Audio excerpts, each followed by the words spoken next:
Hello guys, magandang araw po sa inyong lahat. So today's video po ay all about 11/11. So bago ang lahat, nais ko munang magpasalamat sa inyong lahat, sa lahat to ng patunay ninyo, sa lahat to ng magagandang feedback ninyo sa ating full moon rituals na may free na light code. So yung light code na yan, hindi po yung code na for birthday, hindi po yung code na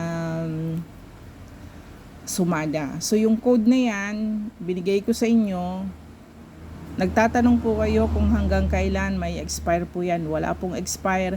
Everyday pwede ninyong gamitin. As a free po, dahil po yan ay nasa akin na ayaw kong sarilinin. Gusto ko kayong matulungan lalo na sa panahon na ito ng dami-dami ho nating pinagdadaanan dito sa ating bansa. Ayan, katatapos ho ng bagyo. Ayan na naman po ang baha. So guys, ito po ang inyong atidang. Ayan, sa simpleng donasyon nyo, meron po tayong pa-new moon rituals with light code po yan.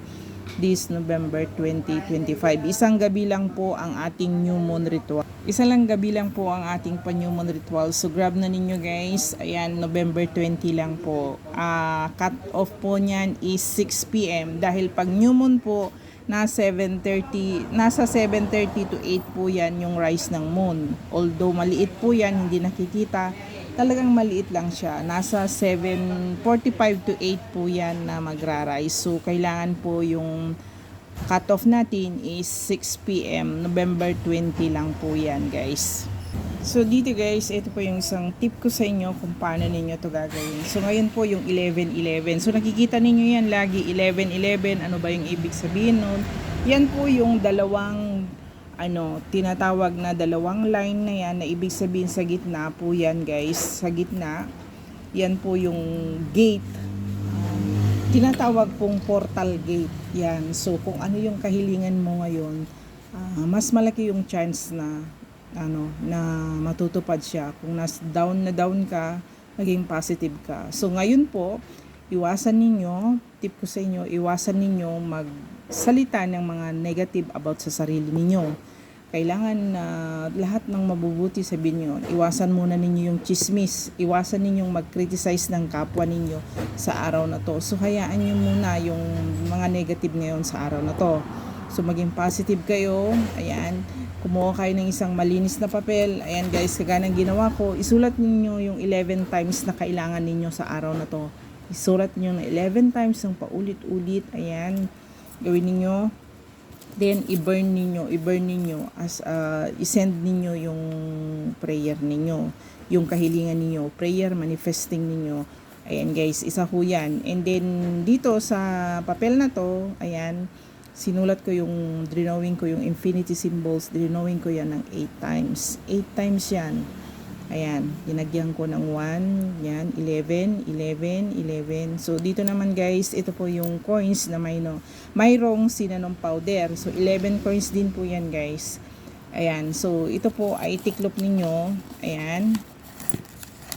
Ayan, kailangan yung pag-draw ninyo ng infinity, yung infinity winning, infinity sales, infinity income, infinity money. Yan po yung isipin ninyo habang sinusulat po ninyo yung 888 code na yon, infinity symbols na yon. So ito, gawin mo ito 24 hours. Itong papel na to 24 hours na nasa iyo. So sa bulsa mo o sa pocket mo pwede yan. And after 24 hours, itong papel na to sunugin mo, itong coins na to itago mo, or pwede mong gastusin yan. Pwede po yan na gastusin nyo. So, isa yan sa mga natin. Guys, kung down ka ngayon, huwag mong isipin na down ka. Be positive. Lahat ho ng mga nangyayari sa atin ngayon, meron hong, kumbaga, magandang kapalit. Mag-positive lang kayo. Iwasan ninyo yung nagmumura sa kapwa. Iwasan ninyo yung nagsisisi kayo ng ibang tao kung bakit nangyari to. So, itong mga bagyo na to, mga lindol na to, gawa to ng kalikasan. Hindi walang sino man ang may gusto. Wag na tayong magsisi ng kapwa natin sa mga nangyayari to. Ito po ay yung kalikasan talaga na hindi natin ma-predict. Hindi natin masabi kung ano yung Mangyayari ngayon, mangyayari bukas. Ito mga nangyari na to, give us a lesson. Ayan, anuhin ninyo yan. Ito yung isang pagsubok na napagdadaanan, hindi tinatambayan. Ayan guys, ito po ang inyong Ate Dang. Ayan, yung feel po ng talagang mabigat po yung pinagdadaanan natin ngayon. Pero kailangan nating bumangon, kailangan natin lumaban, kailangan nating umahon. Huwag ho tayong mag-stay dyan. Yung taos pusong panalangin, si God nakikinig niya yan. Anuhin mo na isang araw yung nangyari ngayon, may mas maganda pang mangyayari sa'yo. Huwag na kayong magsisi, wag na kayong yung isisi ninyo sa ibang tao yung mga nangyayari ngayon.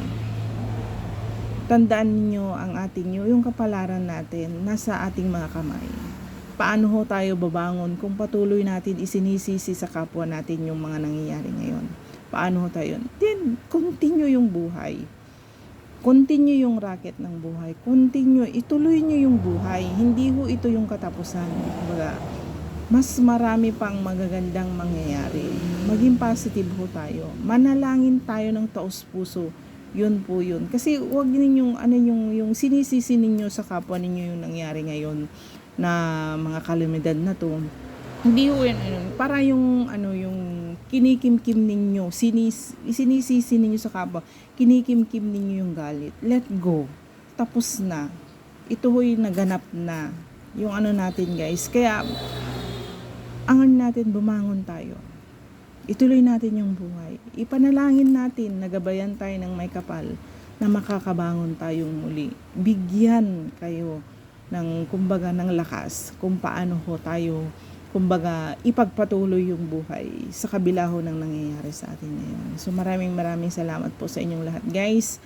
And ang inyong Ate Dang nagbibigay ho ng New Moon pa rituals po. Marami pong code na alam ko na pwede ho nating magamit. So yung binary light codes na po na to, na 2 code, ayan, so nag-research pa ako ng inaano ko po dun sa nag-upload na yon na talagang blessings in disguise, na talagang nakuha ko yung mga code na to para ho ma-share ko sa inyo. So ayan guys, isang gabi lang po ang New Moon rituals. November 20, 6 PM po yung cut-off. So grab na po ninyo yan guys. Maraming salamat po.